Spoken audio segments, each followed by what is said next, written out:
Good morning. Welcome to the Porthole to Justice. I am your host, Amelia Duran, and it is May 28th, 2019. And thank you so much, everyone online that wished me a happy birthday. That was amazing. I had a wonderful time. Welcome to the Porthole to Justice. So I'm in Social Media News Network, and it's a blog that I run on Facebook, and it's controversy. There's controversy about the Porthole to Justice. You know, I highlight topics like immunity, human trafficking, child sex trafficking, corruption and fraud on the court, and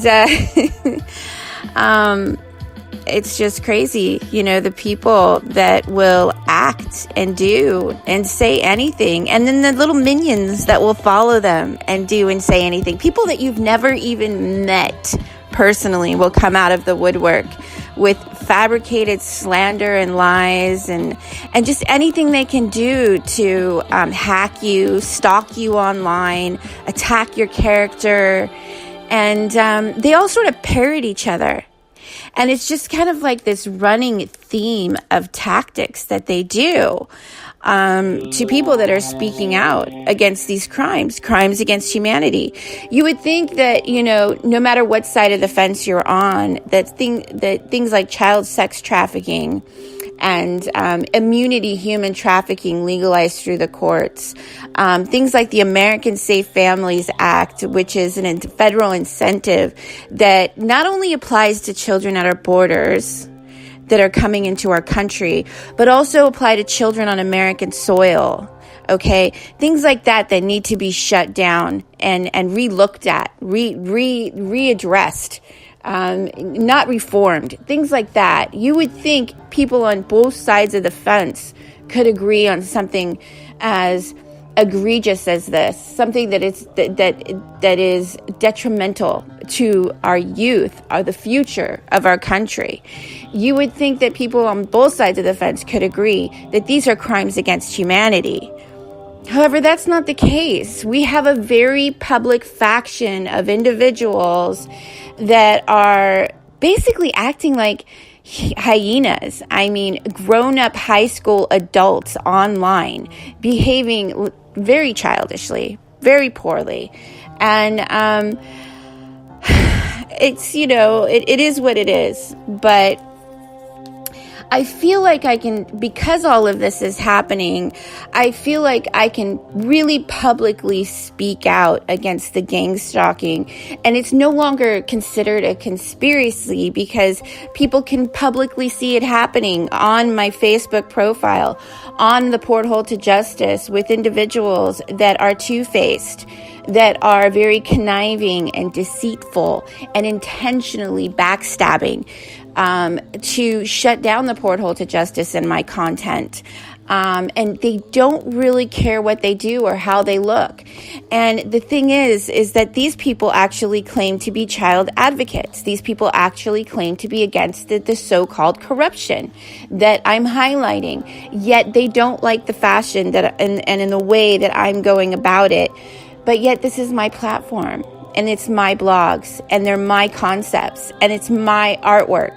It's you know, and whoever I invited to help me or that wanted to volunteer to help me was voluntary. It was voluntary. However, not all of these individuals were on the same page or had the same intention.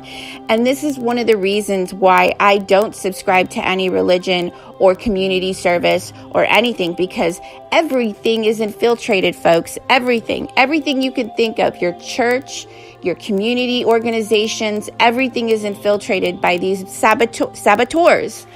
So we have these two coexisting realities, and it's a twisted perception. It's weaponized ignorance is what it is, quite frankly.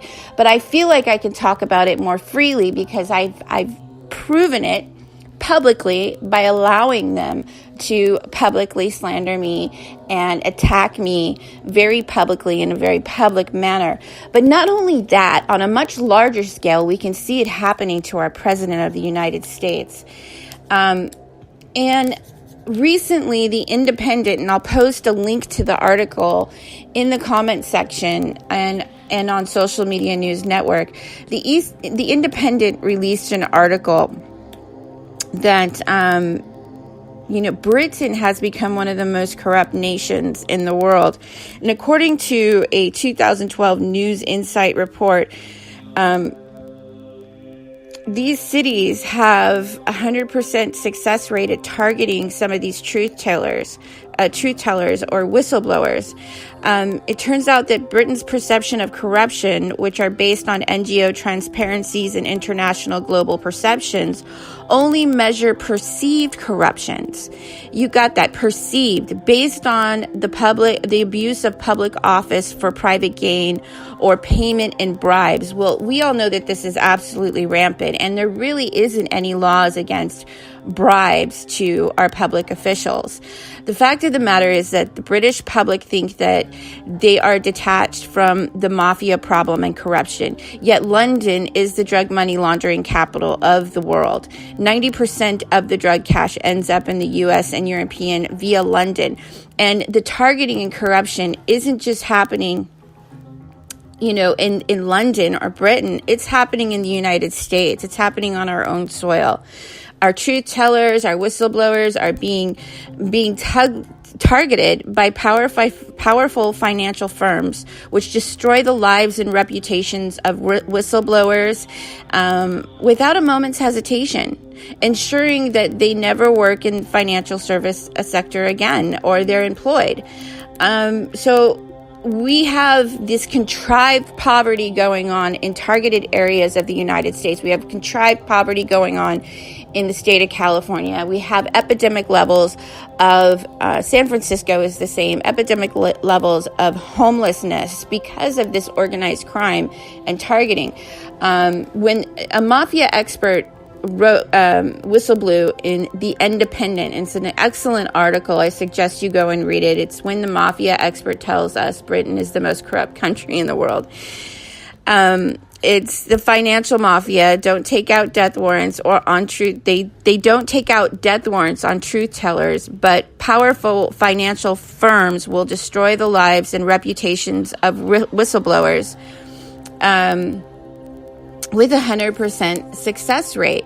So we have these groups of online, they pose as reporters or reputable news sites combating corruption, but yet they are pro-pedophilia and they are pro-human trafficking. Make no mistake, human trafficking is the number one topic and issue in corruption worldwide. And that is what this is about. This is about the anti-human traffickers against the pro-human traffickers.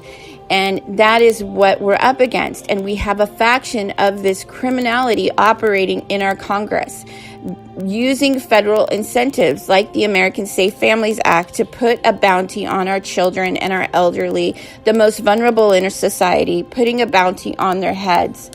So that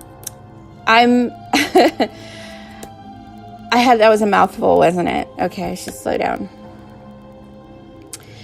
This gentleman went on Facebook and he said a mouthful himself, and I think he deserves an award for the way he presented. I mentioned that the president is very publicly targeted, has been gaslighted, has been targeted very publicly. So this isn't just a conspiracy. This is something that we have all witnessed within the presidential campaign since 2016. So with no further ado, this is great news. I knew this day would come, but I didn't expect it so soon. Thanks to the actions and statements of Nancy Pelosi in the last 48 hours, the president has brought forth his decision, and the Kraken has been unleashed. With his decision tonight to allow the Attorney General to declassify any information relating to the illegal surveillance against his presidential campaign and his administration, we will find out who began the biggest political scandal in American history and where the responsibility lies. Watch in the next 2 days the rats the hyenas start to eat each other. Clapper, Brennan, Lynch, even Obama. The fun and games have begun. I'm Sebastian Gorka. Stay tuned. SebGorka.com. I love that guy. All right. So this is what we're all witnessing. It's going to be great. At the bottom of this rabbit hole, it just seems like all of these people are like screaming hyenas because it's like, they have open wounds and they're having alcohol splashed on them, or the light is they're being exposed to the light. So they're all screaming in pain, howling in pain. Oh my gosh, it's terrible what these people are doing. It's absolutely terrible, and nobody should have to go through what this gang stalking does. But it's very real what these people do. And at the bottom of that rabbit hole, when these people come to light and they surface, is the Satanism. And they all attend their group community meetings, and they all get infected with the same demons, and they all parrot the same things, the same horrible backstabbing, evil rhetoric, and the same tactics over and over again. And these the NXIVM cult that's been exposed, all of them, it's coming up. The underbelly of all of this is coming to light.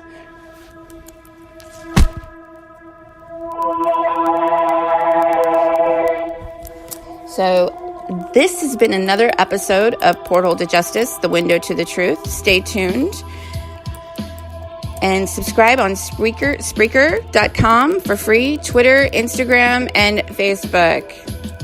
Thanks for tuning in. This has been another episode of Porthole to Justice, off the cuff.